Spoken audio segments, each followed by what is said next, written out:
अहिल्यानगर जिल्ह्यामध्ये पाथर्डी नावाचा तालुका आहे।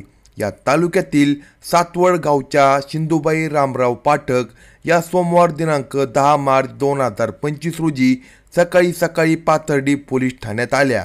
त्यांनी ठाणे अंमलदाराची भेट घेऊन आपली कैफियत त्यांच्या पुढे मांडली। त्यांनी सांगितलं की आज पहाटे 5:30 वाजण्याच्या सुमारास त्यांच्या शेतातील संत्र्याच्या बागेमध्ये त्यांचा लहान मुलगा सोमनाथ हा मरून पडला आहे। सिंधुबाई यांनी दिलेल्या खबरीवरून पाथर्डी पोलिसांनी एक पथक घटनास्थळी पाठवून तेथे सोमनाथ रामराव पाठक वय 32 हा मयत झाल्याची खात्री केली। पोलीस पथकांनी घटनास्थळाचा आणि मृतदेहाचा पंचनामा करून मृतदेह ग्रामीण रुग्णालयात पाठवून दिला। या घटनेविषयी पाथर्डी पोलीस ठाण्यात अकस्मात मृत्यूची नोंद करण्यात आली, परंतु पोस्टमॉर्टम रिपोर्टमध्ये हा मृत्यू संशयास्पद वाटला। थोडक्यात तो नैसर्गिक मृत्यू नसल्याचे पोस्टमॉर्टम रिपोर्टमध्ये सांगितले होते। त्यावरून पोलिसांनी अज्ञात व्यक्तीने अज्ञात कारणासाठी सोमनाथ पाठक याला ठार मारल्याचा निष्कर्ष काढला। त्यानंतर पाथर्डी पोलीस ठाण्यात खुनाचा गुन्हा नोंद करण्यात आला। पाथर्डी तालुक्यातील सातवड येथील सिंधुबाई रामराव पाठक यांचा नवरा रामराव पाठक यांचे फार वर्षापूर्वी निधन झाले होते। त्यांच्या मोठ्या मुलाने उच्च शिक्षण डॉक्टरेट पदवी मिळवली आहे। तो आणि त्याची बायको आपल्या 2 मुलांसह राहता तालुक्यातील नवनाथनगर येथील साईविरा बिल्डिंगमध्ये राहत आहे। डॉक्टर अशोक रामराव पाठक वय 39 हे त्यांच्या नोकरीच्या निमित्ताने राहत आहेत। ज्यावेळी सुट्टी असेल त्यावेळी एकटे अथवा कुटुंबासह ते गावाकडे येऊन शेती बघतात। सिंधुबाईचा दुसरा लहान मुलगा सोमनाथ हा रिकामटेकडा आहे। वास्तविक पाहता वडील गेल्यानंतर वडिलांच्या अपरोक्ष भाऊ डॉक्टर अशोक नोकरी करत असल्याने सोमनाथने शेतीकडे लक्ष द्यायला हवे होते।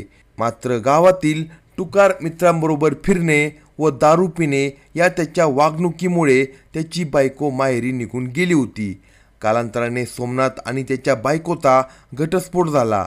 बायको निघून गेली व घरात कोणी विचारत नाही असे असताना त्याचे दारू पिणे वाढू लागले। त्याच्या सततच्या दारू पिण्यामुळे घरात वाद होत होता।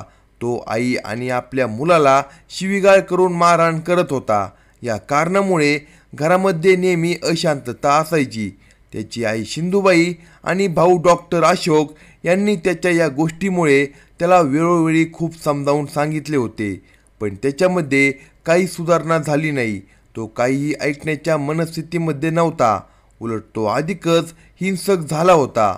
तो कधी काय करेल याचा भरवसा राहिला नसल्यामुळे त्याचे काय करावे हे समजत नव्हते। त्यात अचानक ही घटना घडली, त्याला कुणी मारून टाकले हेही समजत नव्हते। त्याच्या अचानक मृत्यूची नोंद पाथर्डी पोलीस ठाण्यात होऊन अज्ञाताविरुद्ध गुन्हा दाखल करण्यात आला होता। या गुन्ह्याचा तपास लवकर व्हावा या हेतूने अहिल्यानगर जिल्ह्याचे पोलीस अधीक्षक राकेश ओला यांनी या गुन्ह्याचा तपास स्थानिक गुन्हे शाखेचे पोलीस अधिकारी यांच्याकडे दिला। पोलीस उपनिरीक्षक अनंत सालगुडे यांनी पोलीस पथकाला सोबत घेऊन सोमनाथ पाठक यांच्या मृत्यू संदर्भात सातवड गावात खबरे पाठवून चौकशी सुरू केली। तसेच पाथर्डी पोलीस स्टेशन हद्दीत तांत्रिक विश्लेषण व इतर साक्षीदारांकडे केलेल्या चौकशीत संबंधितांच्या बोलण्यात विसंगती आढळून आल्याने संशयाची सुई सोमनाथचा भाऊ डॉक्टर अशोक पाठककडे वळली। पोलीस उपनिरीक्षक अनंत सालगुडे यांच्या नेतृत्वाखाली तपास अंमलदारांनी संशयावरून डॉक्टर अशोक पाठक याला ताब्यात घेऊन विश्वासात घेऊन त्याच्याकडे सखोल चौकशी केली असता एक विदारक सत्य समोर आले। भावाने भावाचा खून का केला असेल या व्हिडिओमध्ये सविस्तर पाहू। जर चॅनलवर नवीन असाल तर कलम 302 या मराठी चॅनलला लगेच सबस्क्राईब करा। सिंधुबाई पाठक यांचा सोमनाथ हा मुलगा अट्टल पेताड झाला होता। दारू पिल्यानंतर त्याच्या अंगात राक्षस संचारायचा। तो आई सिंधुबाई आणि स्वतःच्या मुलाला देखील शिवीगाळ करून मारहाण करायचा। तसेच त्याच्या स्वतःच्या मुलाला ठार मारण्याची तो धमकी देत होता। एवढेच नाही तर मुलाला ठार मारून विहिरीत टाकण्याची धमकी तो देत होता। या सगळ्या गोष्टी आई सिंधुबाई आपला मुलगा डॉक्टर अशोक याला समक्ष तसेच फोन करून सांगत होती। डॉक्टर अशोक पाठक हा राहता येथे कुटुंबासह राहत असला तरी त्याच्या पेताड भावामुळे त्याचे सर्व लक्ष त्याच्या घरी सातवड येथील आई व पुतण्या यांच्याकडे लागले होते. गावाकडून आईचा फोन आला की डॉक्टर अशोक पाठक याला टेन्शन येत होते. रविवार दिनांक 9 मार्च 2025 रोजी डॉक्टर अशोक पाठक खास त्याचा भाऊ सोमनाथ याला समजून सांगण्यासाठी त्याच्या मूळ गावी पाथर्डी तालुक्यातील सातवड येथे आले होते. त्यावेळी सोमनाथ दारू पिऊन तर झाला होता. तरीही अशोकने त्याला समजवण्याचा सुरुवात सांगितले.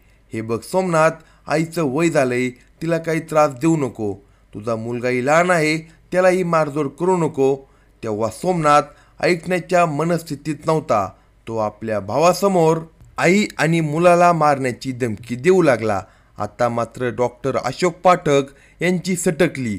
त्याने मागचा पुढचा कुठलाही विचार न करता जवळच पडलेल्या एका लाकडी दांडक्याने त्याच्या डोक्यावर, पाठीवर, छातीवर व पायावर जोराने मारण्यास सुरुवात केली.